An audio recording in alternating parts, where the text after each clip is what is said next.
Hey, what's going on? You know who it is. You know what it is. All right, you guys. As you can see, basically, the photo for this video speaks volumes. Says a lot. And I want y'all to think about everything I say. Listen closely to what I say, because we finna dig deep into this whole Bill Cosby versus Eddie Murphy thing, whether it's a feud, whether it's a whatever. And I looked at quite a few people's videos concerning Eddie Murphy hosting Saturday Night Live. I looked at a lot of videos. I looked at Jason Black's sister Kimberly Frazier, Superboy, quite a few people, Big Mike, a lot of different videos where, and it was kind of funny. It was split right down the middle about certain elements that they liked about Eddie Murphy hosting Saturday Night Live. And, it was split right down the middle. Some people liked it. Some people loved it. Some people was like, Me, myself, I liked some stuff I saw, but I didn't like everything. Like I said, that Black Jeopardy skit, I want to forget that ever happened. I thought that was it was just cringeworthy, and they dropped the ball on that one. It was just, it was ugh. But I did my research. I took some notes, and I decided to do this video because I feel like we need to revisit this whole situation. We need to have an honest discussion about Eddie Murphy versus Bill Cosby. Now, there were a lot of people ripping Eddie Murphy because they didn't like the joke he made about Bill Cosby. Who would think I'd be a stay-at-home dad and Bill Cosby would be in jail? I would have took that bet. Now, I did a video saying that Eddie Murphy and Bill Cosby need to at least speak to each other, reach out to each other, and just like right now, Bill Cosby, I don't know if he can accept phone calls. I know he probably can't accept letters because they're saying Bill Cosby is legally blind now. So I do think Eddie Murphy should try to contact Bill Cosby and just see, can they have some closure on their beef? And it stems like 30 years. And a lot of people was talking about Eddie Murphy got off cold. Now look, I didn't like the Bill Cosby comment, and I ripped Eddie Murphy for that. I didn't like it. At the end of the day, sometimes you can't kick a man when he's down sometimes. And it's like everybody piling on Bill Cosby. But at the end of the day, some of it is warranted. A lot of it. Because here's the problem with Bill Cosby. And it gotta be said. I gotta tell the truth. I'm the one that gotta put this out there. Y'all know I call this right down the middle.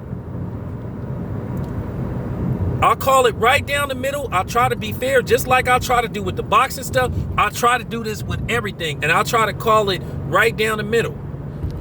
To a certain degree, Eddie Murphy is justified to have the issue with Bill Cosby that he has, and it stems, like I said, from 30-something years ago. When Bill Cosby was attacking all these black actors, all these rappers, and he was putting himself on a higher pedestal than anybody else, Bill Cosby sort of like distanced himself from the black community or black actors. Now, I know Bill Cosby made history and all this type of stuff, but I want you to look at that picture where you got Eddie Murphy, Dave Chappelle, Chris Rock, Tracy Morgan. Then, Kenan Thompson came in later. I did kind of like the idea that he pushed that white dude out the way when he called himself trying, and he was like, this is us. So I did like that. I did like that because that's something I would have did too. I'd be like, hey man, back up. Not today. Not today.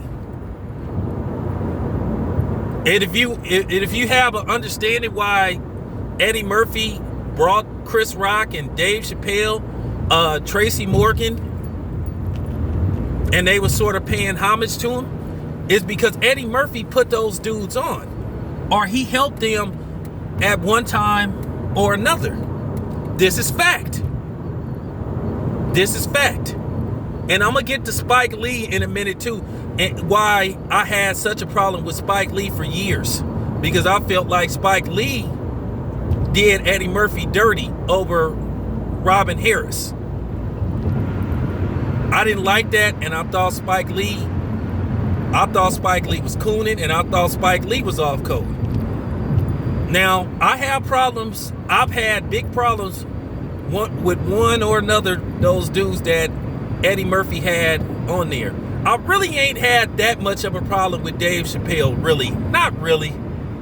But at times, Tracy Morgan, yeah. Chris Rock, I got a big problem with Chris Rock. Okay? I kind of don't really mess with Chris Rock no more, because when I saw that video where he had them white people letting them blatantly say the N-word with the ER, and he didn't check him, and he's sitting up there with that Kool-Aid smile, I was like, nah, I'm cool.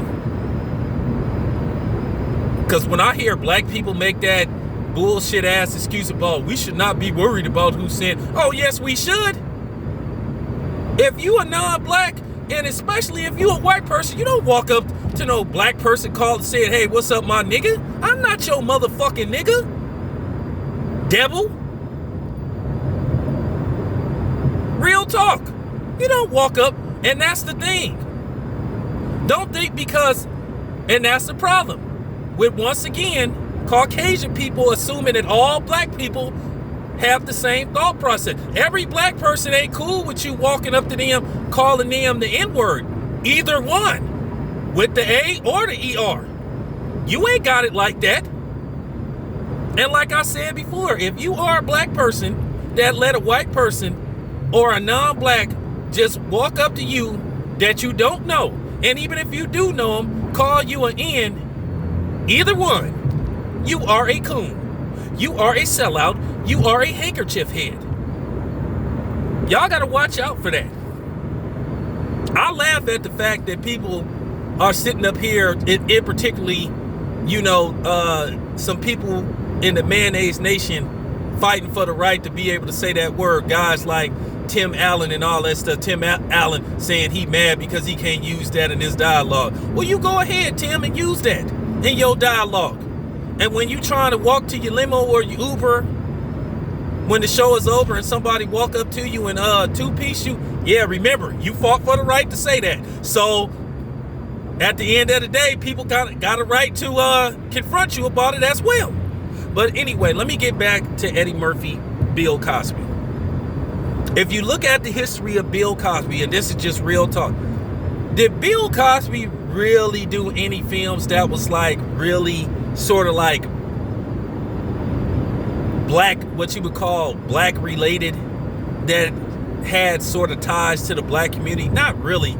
If you want to include Uptown Saturday Night, Let's Do It Again, but I'm saying afterwards. Because keep in mind, if you look at some of the roles that Bill Cosby did,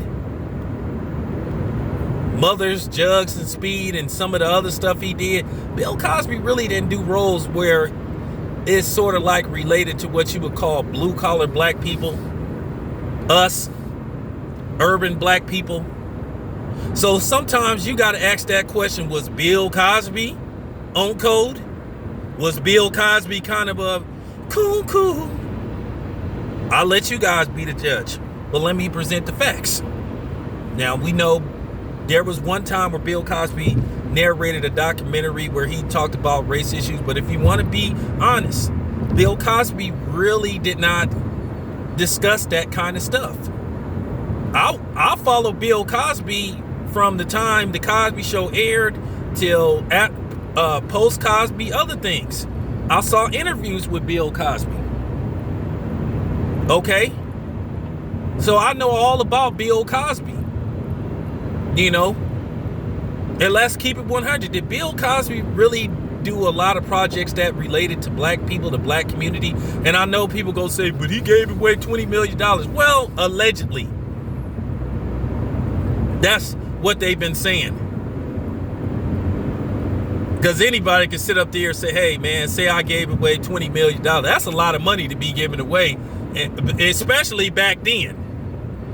It's just hard to, me, myself, I'm not saying that he didn't do it. I'm not saying that he didn't do it, but I kind of didn't believe that. I said, damn, he parted with $20 million? And the funny part about it is he went to Temple University, and look how Temple University turned their back on him. Okay? And it's kind of funny when you think about it. So let me get this straight. Temple University turned their back on Bill Cosby, but then we got high schools named Thomas Jefferson High and all that stuff. Schools named after presidents that were documented slave owners. Documented. They got man, it's someplace, I don't know where exactly it is. I got to ask the one LBZ, but it's over Torian Rain where you can go visit the slave plantation house that Thomas Jefferson owned. And the shallow graves he used, man, that shit is just offensive. But we got schools named after him, and we got him on currency. Go figure. That take nerve right there. But see what I mean, like how they do us? Real talk. Now, let's fast forward to the Cosby Show. We've all seen reruns of the Cosby Show and syndication and whatever. I remember the Cosby Show. I was 10 when the Cosby Show surfaced in 1984. So I relatively remember. I remember pretty much the episodes, the fresh episodes, like when they first aired. So you know, I remember. And where's the pictures of Bill Cosby, like taking pictures with prominent black actors? Because this is a whole bunch of them with Eddie Murphy. Eddie Murphy just took a picture with Will Smith, Martin Lawrence, and Wesley Snipes. Because I could give you Eddie Murphy's background. Like I said, Eddie Murphy did some shit. We all know what happened in the late 90s or whenever that happened with Eddie Murphy and that transsexual. I don't even want to talk about that. But most of us remember that. That was a big scandal that hurt Eddie Murphy badly. But at the end of the day, whatever happened, that's Eddie Murphy's business. I kind of didn't want to get too deep into that. And I'm not finna spend this video talking about that. It happened, whatever. But it took Eddie Murphy a long time to recover from that. Everybody made fun of him. Now, I know people talking about, well, he should have took a picture with David Spade because David Spade bashed him. And, well, you know, I've said this on several occasions. If you work in Hollywood, you're going to have to work with white people. If you think you finna do a project that's entirely black, think again. You're going to have some kind of white people attached to your projects, whether you like it or not. Now, you might control how many.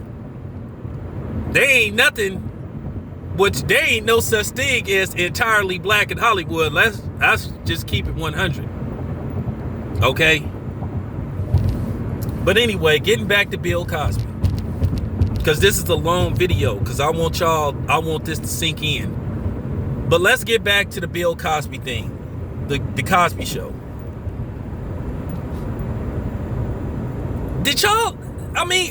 Have y'all really ever thought about some of the themes in the Cosby Show? Bill Cosby never tackled any issues in the black community. And at the time, Bill Cosby was one of the most powerful men in show business. But he never sort of rattled the cage. He never talked about issues on the Cosby Show that would be controversial, like racism, police brutality, meeting what you would call sort of like, if he did, I don't remember too many of those episodes because they really kind of like did not tackle race issue. And I feel that was the opportunity for Bill Cosby to tackle certain issues that was going on. And he didn't touch it really. I didn't see him really have shows about Theo hanging out with underprivileged like black people, because I think they lived in Brooklyn. I can't remember exactly where they lived at. I don't know whether they lived in Brooklyn or Queens, but they never really tackled those type of subject matters. And I watched the Cosby Show religiously. Now keep in mind, I don't know if you guys know, Samuel L. Jackson was sort of like a stand-in for Bill Cosby. He would just, stand in. So like if something happened, if Bill Cosby was sick, or he would, film episodes on Bill Cosby's behalf. And I don't ever remember Bill Cosby ever putting Samuel L. Jackson on, even as a guest appearance. If he did, I must have missed it.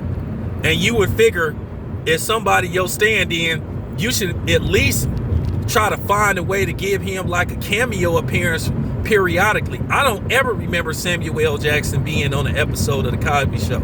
And if you look at some of the themes, like I said, most of his themes, his episode themes, were lighthearted.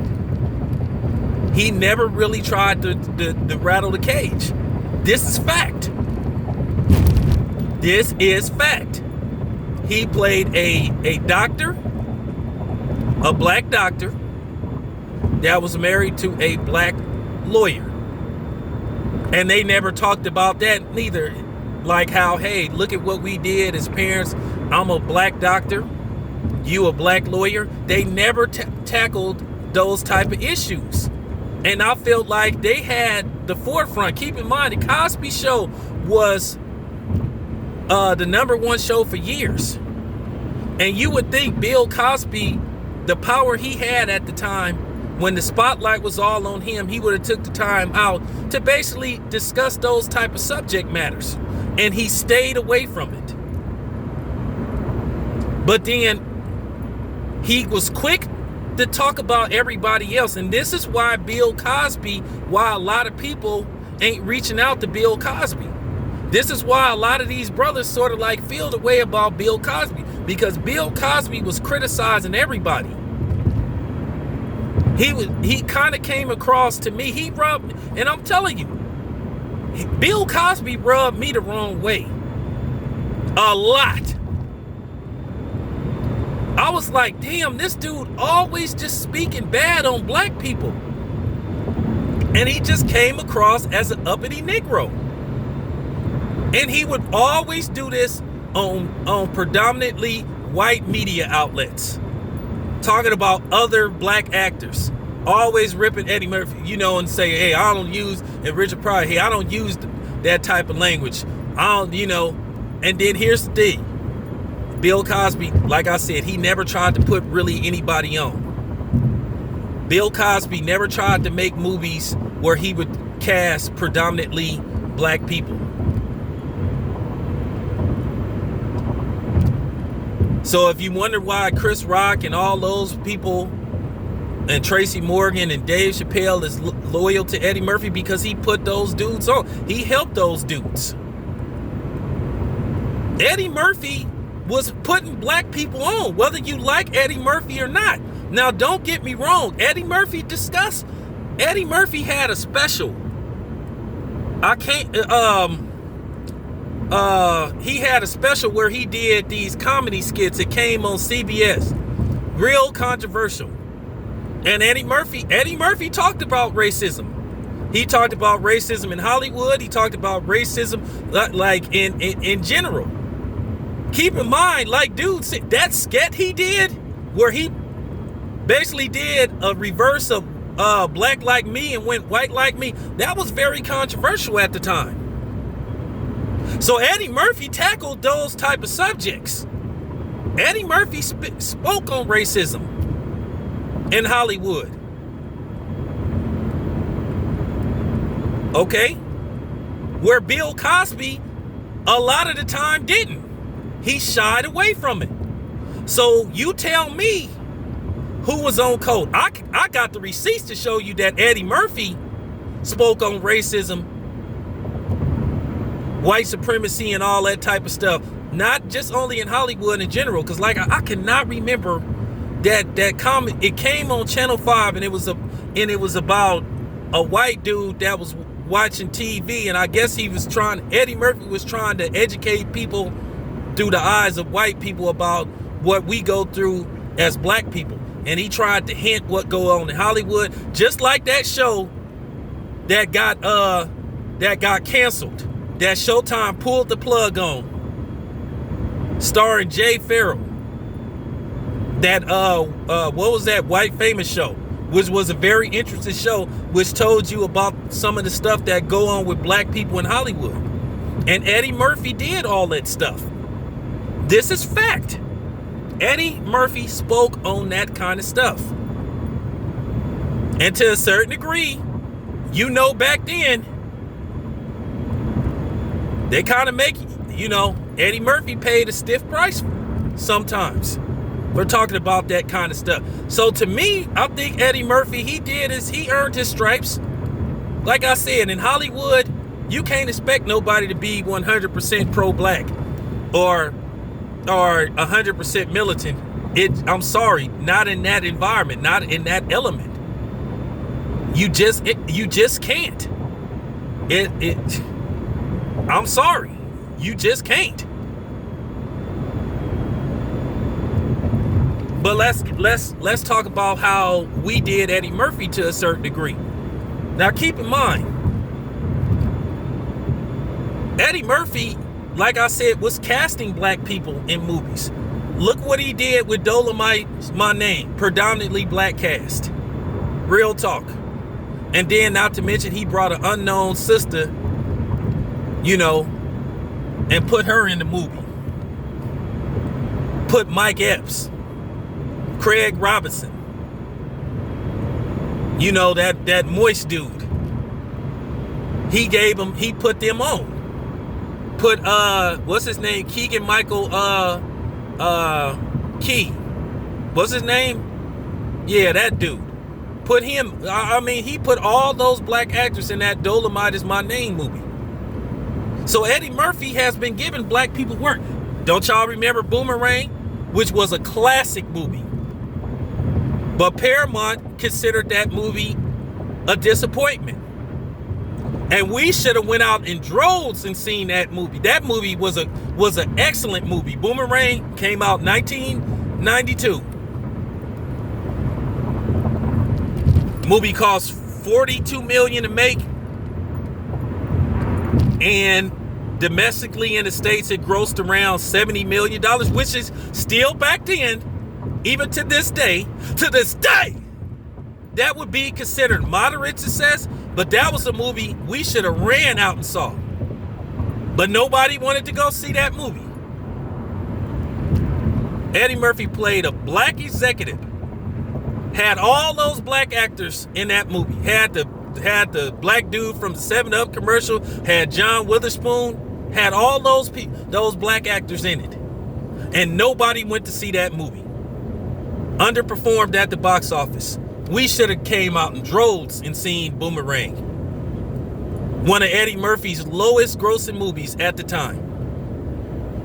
But then we criticizing him about Pluto Nash and other type of movies, and that movie he made, Mr. Church. Well, maybe if we would have seen that movie, and then let's see his other movie, Harlem Nights, predominantly black cast. Once again, had Richard Pryor, Eddie Murphy, Red Fox, Della Reese,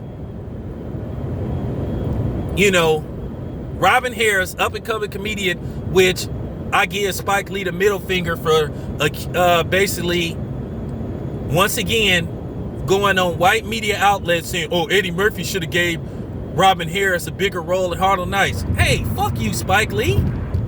For real. I didn't like Spike Lee for years after he did that. It was hard for me to go see his movies because I thought that was hella chicken shit. So yeah, once again, Another Eddie Murphy movie that underperformed. $32 million budget. And Eddie Murphy waived his director's fee. Eddie Murphy waived his director and actor fee. He took like a flat fee. He took like $3 or $4 million to do Harlem Nights, because Harlem Nights costs, I think, about $32 million to make, and it grossed roughly around $60 million domestically in the States. And I'm gonna tell you something. That's one of my favorite Eddie Murphy movies. But that movie was trashed. I'm talking about the critics trashed that movie. And I'm gonna tell you secretly why they didn't like that movie. They hated that movie. They said it was trash. They said, oh, this movie, it just had too much profanity in the movie. Oh, come on, man. Y'all ever see The Deer Hunter with Robert De Niro? Y'all ever see Taxi Driver? Some of the language and dialogue that was used in that movie. But The Deer Hunter is considered a classic. Taxi Driver is considered a classic. But they said Harlem Nights had too much profanity in it. I'm going to tell you what they didn't like. They didn't like the idea of a group of hustlers outsmarting the mob. And basically at the end taking them out. They didn't like the idea of a group of black hustlers,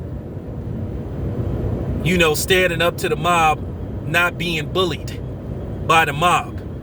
That's what they really didn't like. I remember Cisco and Ebert trashed that movie. And I want to say something about Roger Ebert. Now, Roger Ebert is not here, but at the time, he a prime example of a white dude thinking he got some kind of black card. For those who don't know, Roger Ebert, the dude from At the Movies that's out of Chi-Town, I think he worked for the Chicago Tribune, maybe not, but he worked out of some print media newspaper in Chicago, and he was a well-known movie critic. And I remember I went off on him to somebody. Now, this is before YouTube came about, but y'all remember Bad Boys 2. Well, he ripped Will Smith for saying the N-word in Bad Boys 2. Saying, I don't like the idea that Will Smith used the N-word. And they act like that was the first movie where you heard the N-word. Come on, man. And I was thinking to myself, where do you get off as a white person telling a black person what to say and how to communicate with our people? I mean, caudacity at its finest. Where do you get off telling a black man and Will Smith what to say in his movie? That took nerve.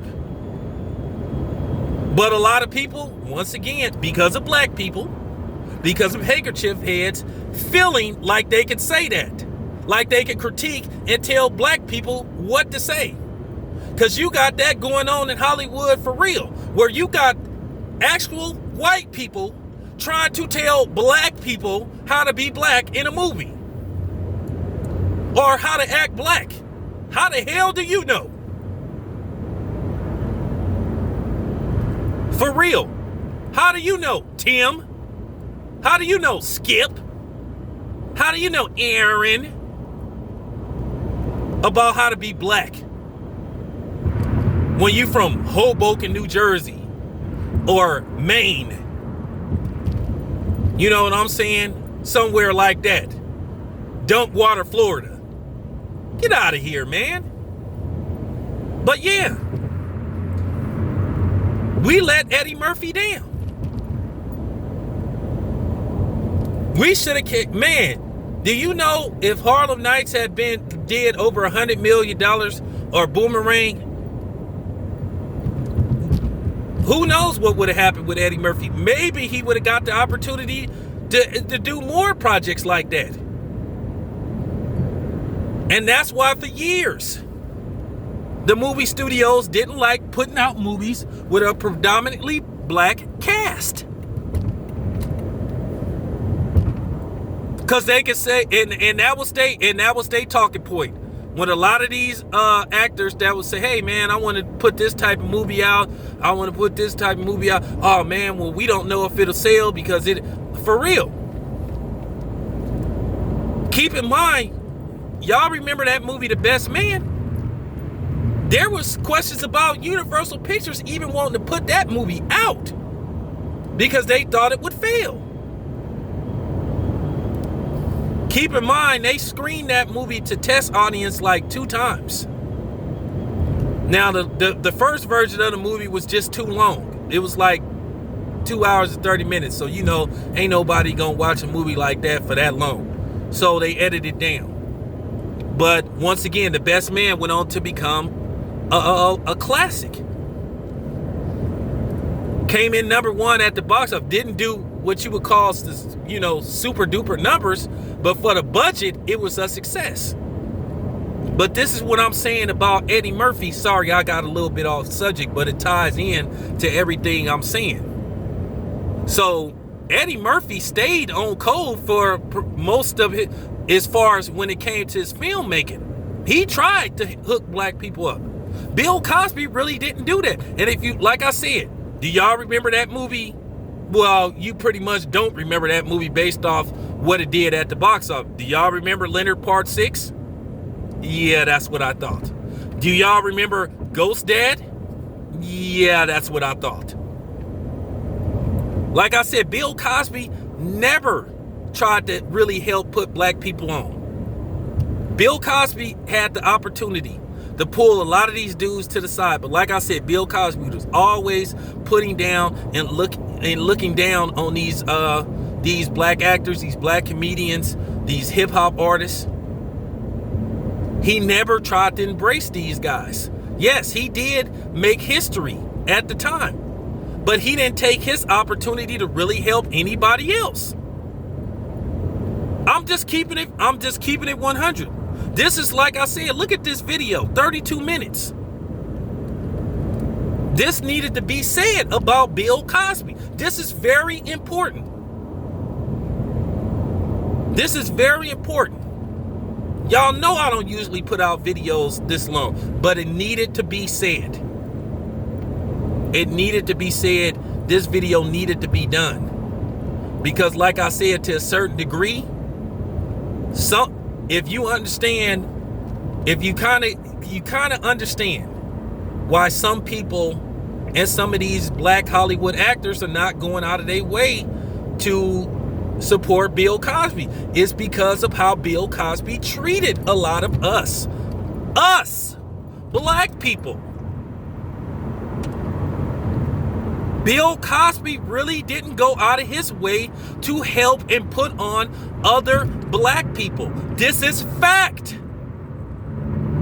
This is 100% fact.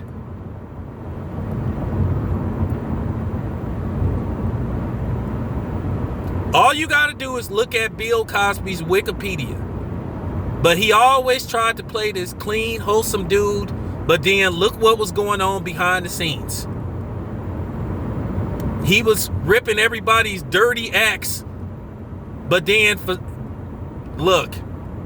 he was doing, or allegedly doing, dirty shit behind the scenes.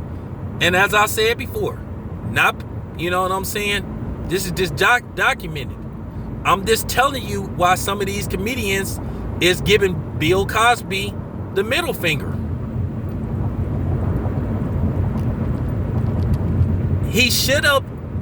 What he should have did, like I said, he should have just talked to Eddie Murphy behind the scenes, or he should have tried to help and put on some of these other black actors.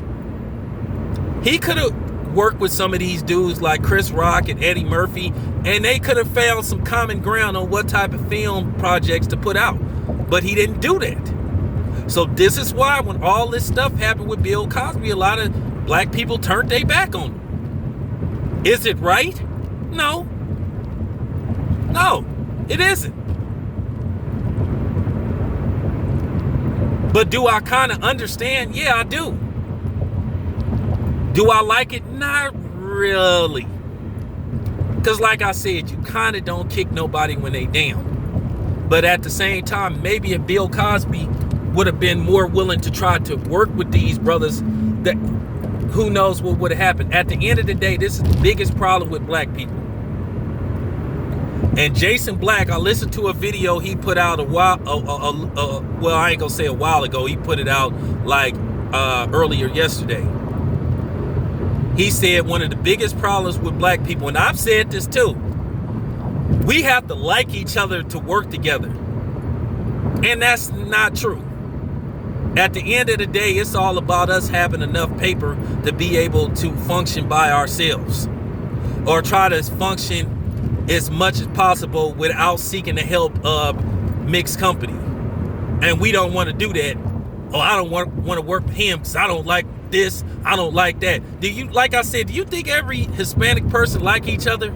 Do you think every Asian person like each other?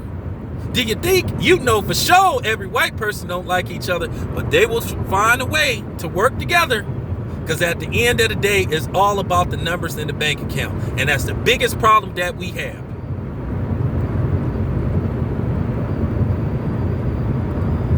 For real.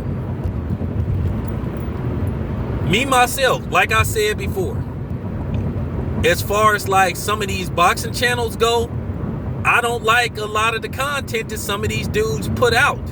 But if they needed my help for something, if it could better black people, then who knows? I'm willing to at least listen. I don't like all, for real. It's certain people that's affiliated with people that I mess with, and I don't care for them too much. I'm just keeping it 100. Now, if they contacted me due to the fact that they know people that I know, and they willing to work on something that would be better and productive for our people, I'm at least willing to listen. The thing with us, we not even willing to listen one bit. I don't like him. I don't like him. Nah, man, I don't like him. And that's why we haven't progressed. This is why we are behind as far as productivity in the community. But anyway, thank you for listening to this video. This your boy Town Biz. I'm out.